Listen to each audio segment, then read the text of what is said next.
আমরা যখন সঠিক কেরিয়ার চুজ করতে পারি না তখন তার পেছনে অনেকগুলো জিনিস কারণ কাজ করে।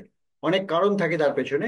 তো সেই সবকটা কারণ নিয়ে আজকে আমি বলছি না, আজকে আমি একটা এমন বিশেষ কারণ নিয়ে বলবো যেটা শুনলে হয়তো আপনি আশ্চর্য হয়ে যাবেন, কিন্তু সেটা একটা কারণ যেটা আমি নিজের জীবনে বুঝেছি। তো সেই কারণটা হলো যে যদি আমাদের ফাইন্যান্সিয়াল ম্যানেজমেন্টটা যদি সঠিক না থাকে, তার জন্য কিন্তু আমরা আবার সঠিক ক্যারিয়ার চুজ করতে পারি না। কেন না? এটা আমাদের মনের মধ্যে একটা এমন ধারণা তৈরি করে যে আমি যতই টাকা রোজগার করি না কেন, টাকা তো থাকবে না, টাকা তো বেরিয়ে যাবে। তো এই যে মনের মধ্যে একটা হতাশা কাজ করে, মনের মধ্যে একটা ডিপ্রেশন কাজ করে, তার ফলে তাকে সঠিক ক্যারিয়ারের চয়েসটা আনতে দেয় না মনের মধ্যে। অথবা এমন করে, তার মনের মধ্যে এমন হয় যে সে সঠিক ক্যারিয়ারের দিকে এগোতে পারছে না, বা এগোতে ভয় লাগছে, বা মনের মধ্যে এমন হচ্ছে যে আমি হয়তো এটা নিয়ে কাজ করলেও যা হবে, আর এখন যা করছি তা করলে একই হবে। এরকম জিনিস অনেক কাজ করে, হয় কি না? আপনি নিজের মনের মধ্যে একটু খুঁজে দেখুন, হয়তো এরকম পাবেন। তো বন্ধু, আমার নাম আশুতোষ দা, আমি কেরিয়ার টার্নার কোচ। তো এই ব্যাপারে যে জিনিসটা আমি আপনাদের একটা টিপস দেবো, সেই টিপসটা যদি আপনি ফলো করেন তাহলে দেখবেন যে এই ধরনের সমস্যা থেকে একটু একটু করে বেরিয়ে আসতে পারছেন। সেটা আপনার যদি কেরিয়ার রিলেটেড যদি নাও হয়, তাও এটা আপনার লাইফে কাজ করবে। সেটা হলো যে আপনার এই যে ফাইন্যান্সিয়াল ম্যানেজমেন্ট, এটাকে একটু বাড়ানো, একটু ইমপ্রুভ করে নেওয়া।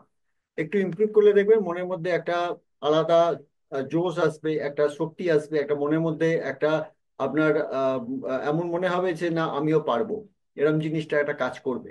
আর সেটা যদি কেরিয়ার রিলেটেড হয়, বা কেরিয়ার যদি মানে সার্চিং এর ব্যাপারে হয়, বা কেরিয়ারের ডাইরেকশনের ব্যাপারে হয়তো কথাই নেই। তো এই জিনিসটা কি? ফাইন্যান্সিয়াল ম্যানেজমেন্ট না, আপনার যে রেগুলার যে খরচগুলো হয়ে যাচ্ছে, যার সম্বন্ধে আপনার হয়তো কোনো ধারণা নেই, সেগুলোকে ব্লক করে দেওয়া। তার মানে এমন অনেক খরচ হয়তো আপনি করছেন আপনার অজান্তে, যেগুলো আপনার মনে হচ্ছে প্রয়োজনীয়, হয়তো অপ্রয়োজনীয়। সেটা আপনি জানেন না। আপনার যে ইনকাম আছে বা যে টাকা আসছে সেখান থেকে সেটা লিক আউট হয়ে যাচ্ছে। তো এটাকে আপনি আহ, এই যে লিকটা আপনি কি করে বন্ধ করতে পারেন? এর জন্য একটা ছোট্ট এক্সারসাইজ আপনাকে করতে হবে। আর এটা আপনাকে করতে হবে মাসের প্রথমে, যেটা খুবই ইজি। আর আমরা হয়তো অনেকে জানি, অনেকে হয়তো প্র্যাকটিসও করি। সেটা হলো যে আপনার মাসের প্রথমে একটা বাজেট তৈরি করে নেওয়া। কিরকম বাজেট? না, মাসের প্রথমে বা একদম মাস শেষ হয়ে যাচ্ছে পরের মাসের জন্য আপনি একটা বাজেট করবেন। সেখানে আপনার পরের মাসের জন্য বা এই মাসের 1 তারিখে করলেন, তাতে আপনি কি কি খাতে আপনি খরচ করবেন সেটা লিখলেন। আর কোথা থেকে আপনার ইনকাম গুলো আসছে সেটা লিখবেন একদম অ্যামাউন্ট দিয়ে।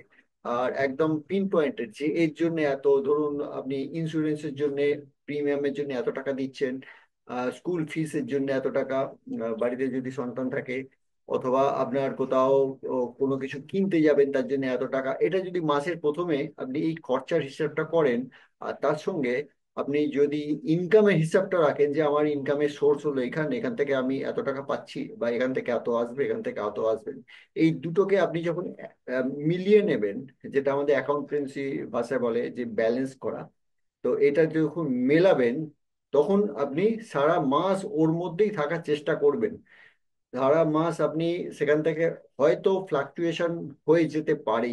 কত হবে? 5 থেকে 10%, তার বেশি একদম নয়। এটা হলো নিজের ওপর একটা সেলফ কন্ট্রোল, বা একটা আপনার নিজের ওপর নিজেকেই প্রশ্ন করা যে আমি কেন করব এটা। এই প্রশ্নটা করে তখন খরচ করবেন।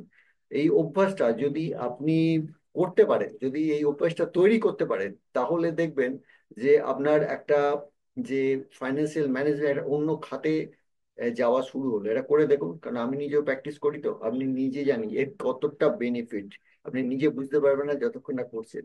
আর যারা করে থাকে তাদের, তারা নিজেরাই জানেন যে আলাদা করে কিছু বলার নেই। তো এই একটা এক্সারসাইজ করুন, তাতে আপনার ফাইন্যান্সিয়াল যে একটা ম্যানেজমেন্ট অনেক ইমপ্রুভ হয়ে যাবে। তারপরে আবার অন্য জিনিস আছে, সেগুলো পরে আলাদা আলাদা ভাবে ডিসকাস করে নেওয়া যাবে। কিন্তু এটা যদি করেন, আর তাতে আপনার ভেতরে যখন একটা শক্তি আসবে, মনের মধ্যে একটা উৎসাহ আসবে, তখন দেখবেন যে আপনার যদি মনে হয় যে হ্যাঁ, আমার সঠিক কেরিয়ার হলে আমি এইভাবে যত টাকাই আসুক না কেন তাকে ম্যানেজ করে নিতে পারবো, তখন দেখবেন আপনার ওয়েলথটা গ্রো হচ্ছে। করে দেখবেন। আর এই ভিডিও কেমন লাগলো অবশ্যই জানাবেন। আর এই টিপসটা কেমন লাগলো এ সম্বন্ধে অবশ্যই কমেন্ট করবেন। ওকে, ধন্যবাদ। আর এই সম্বন্ধে আরো ডিটেলস যদি জানতে চান তাহলে আমার যে ওয়েবিনার আছে ওয়েবিনারে জয়েন করবেন। সেখান থেকে আরো ডিটেলস জানতে পারবেন। আর তার সঙ্গে সঙ্গে আরো যদি এজ রিলেটেড যে নলেজ গুলো আছে সেগুলো আস্তে আস্তে পেতে থাকবেন। ওকে, ধন্যবাদ। আবার পরে ভিডিওতে দেখা হবে একটা নতুন টপিক নিয়ে। ততক্ষণ পর্যন্ত টাটা, গুড বাই।